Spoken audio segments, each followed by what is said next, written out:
All right, it's been a minute. It's time to talk about the mountain bike and the evolution of its parts over the last year and a half that I've been riding it, because I've changed some things, because I've broken some stuff and I've gotten unhappy with some things, and here's what those are. So, in case you haven't seen it in a while, this is it. This is a Waltworks custom steel hardtail mountain bike, 27.5-inch wheels, plus size tires, like 2/8, I think. And I'm just going to run through a couple of the changes that the bike has had in the last year and a half. So first things first, the rear wheel. This was originally a Stan's no tubes Baron wheel set, which they don't appear to make anymore. The rim was a 30 or 35 internal width on these, and they were okay. I started off by grenading the free hub in it, completely and utterly shattering it inside. So that failed, so I called them up. It was on warranty. They were great. They very rapidly shipped a new free hub to me, and also a chromoly axle for the hub, which is good. I'm a bigger rider, and that stiffens up this and keeps it from flexing and breaking. So that was fine, except not long after I'd installed all that, the ratchet ring that's threaded into the hub killed itself. It started slipping forwards and ripping the threads out of the hub shell. So I called them up again.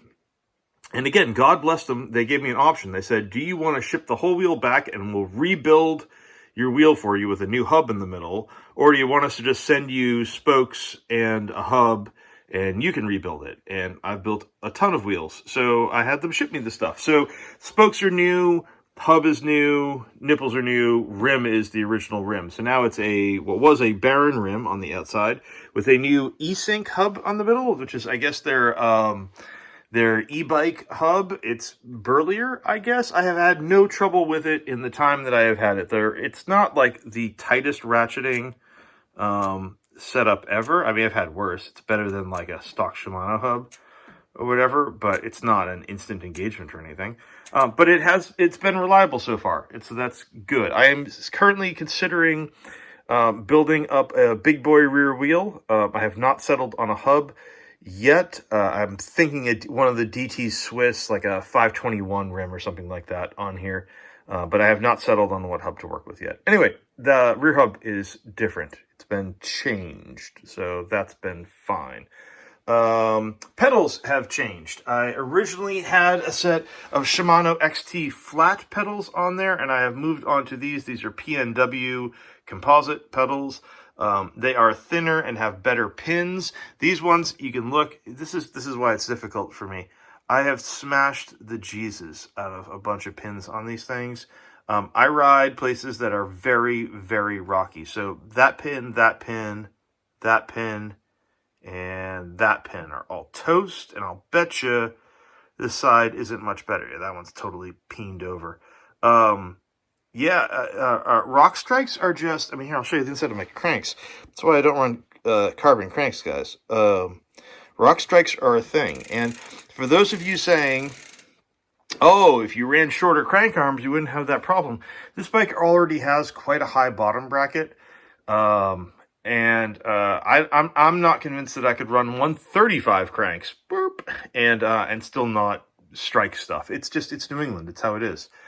A lot of people don't run bash guards underneath their chain rings and have no trouble, but out here, for me anyway, that's a serious problem. Anyway, pedals have changed. These are great, by the way. I like them a lot. I am going to have to find a new set of, oh God, it's falling. I'm going to have to find a new set of pins for it, I think sooner rather than later, but those have changed. Next thing, the stem on this bike has been swapped out. So originally I built this bike up with a race face turbine stem on here, 60 millimeter. And it was fine, but I cracked the faceplate of it. I don't know. Listen, I'll be honest, I don't know. It's possible I over-torqued it. I tend not to be a ham-fisted mechanic with that, but it is possible. I over-torqued it, and that caused the faceplate to crack. It's also possible that I'm just a chonky boy, and that stem wasn't made for that. Anyway, Swapped it out for a Renthal stem, ta-da, which is great. I have so carefully assembled this thing because I don't want the same thing to have happen.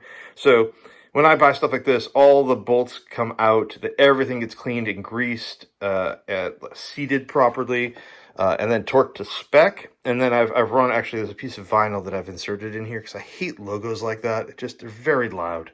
Anyway, new stem. This one seems fine. I don't... People are like, oh, how do you like that stem? I don't know. It holds my handlebars. It hasn't broken yet. I don't know what else I could expect or want from a stem. So, yeah, it's fine.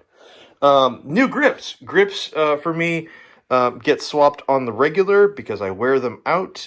These are relatively inexpensive BMX grips. Black Ops, I think. I got them in pink this time because I'm trying to add some color to the bike. They are not lock-on. However, a couple of things. One, I put these on with glue underneath them, and then they get wired on, so you can actually see. Oh, let's see if I can get you a good shot. There. Yeah, they get double wrapped, twisted with safety wire, and that the end of this is buried up into the rubber, so this won't poke you. And then I trim the underside of these so they don't foul. I really prefer grips that have a fat flange on the inside to position my hand. It's a strong preference that I have. Anyway, I love these. A little bit of glue, a little bit of wire, and they don't budge. The thing I did differently this time is I'm running end caps inside here, so I don't take a core sample out of my thigh when I inevitably go over the bars. But instead of punching out the inside of the grip here and then running the plate on the outside, I'm actually just running the bar plug on the inside here. So it's still an alloy plug in there, but now it's all solid and it doesn't have a black spot. I don't get ingressive water or dirt around the end of the grip. Next thing, front brake. I have swapped. When I built this bike, it originally had a 180 millimeter rotor on the front of it, and I have since gone up to a 200 and whatever millimeter rotor. Honestly, I can't remember if it's a 203 or a 200. It's whatever Shimano has stock. That's an Ice Tech rotor. I've had good luck with those in the past.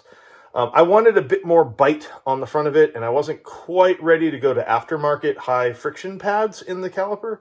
So I just pushed it up to an 8-inch rotor. And that's fine. Again, I'm a big guy. I don't have blisteringly long descents where things get really hot. My problem tends to be just outright grunt and grip at very slow speed with a lot of weight behind it. So, yeah, big brakes. What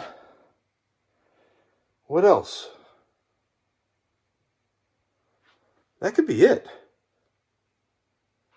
That might be it.